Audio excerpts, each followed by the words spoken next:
In Klapmuts near Stellenbosch in protest against farm murders this morning. The city of Cape Town said the group Genoeg is Genoeg, or Enough is Enough, was given a permit to stage demonstrations, but that the number of people gathered has far exceeded what the city planned for.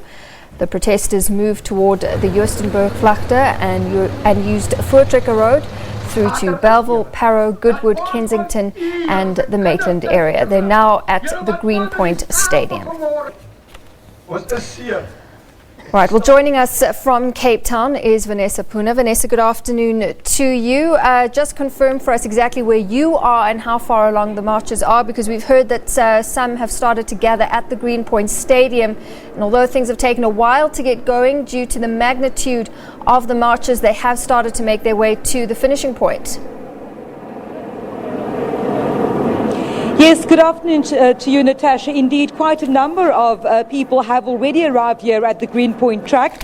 A short while ago, a motorcade coming through made up of motorbikes, motorcycles, as well as tractors and bakkies. And I think behind me, if I can show you, still quite a number of people with black flags hoisted upon their vehicles coming in. These are just a few of thousands of vehicles that have come together this morning on the R44 at Klapmuts, made their way all the way along the specified route through the areas that you have just mentioned, Natasha, and now starting to gather here in the parking lot outside the Greenpoint track.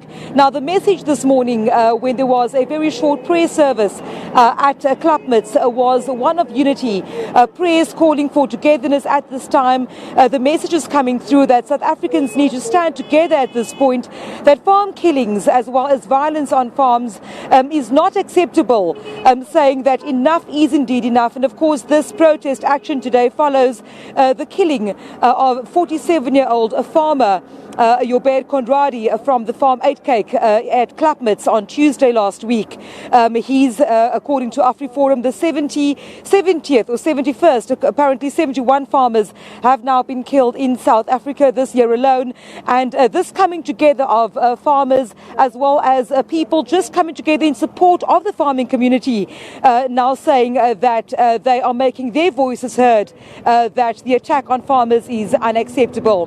Now, just to give you an idea, I've spoken to organisers a short while ago, some of them still stuck in traffic in that huge convoy, a few thousand vehicles strong convoy, saying that they don't expect to hand over any memorandum at this venue, just that they're expecting to have a very short prayer service, after which the 1,000-strong crowd will then make their way back after what they call a successful coming together of the farming community in protest to farm killings, not just here in the Western Cape, but also across the country.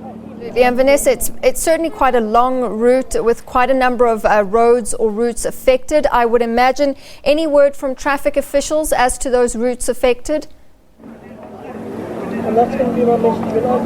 I do know, Natasha, that there was quite a bit of congestion on the R101, R102 coming along that route, Voortrekker Road, which is one of the main arteries really in Cape Town. Quite a bit of congestion on those routes coming through into Cape Town.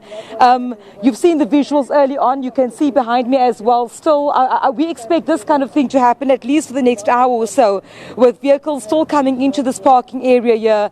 There was a very small splinter group that broke off onto the N1. Of course, permission was not granted for the convoy to make their way onto the N1 into town, but there were a number of, not too many, but I saw quite a number of vehicles parked along the side of the N1 earlier on. But that, of course, just a small splinter group in comparison to the hordes of vehicles that actually participated in this mass motorcade, if one can call it that, all the way from Klapmuts to Greenpoint in Cape Town. All right, Vanessa, thanks so much. For now, we'll leave it there. I'm sure we'll get an update from you. Our Vanessa Puna live from Greenpoint in Cape Town, keeping an eye on the arrival of those protesters for Black Monday.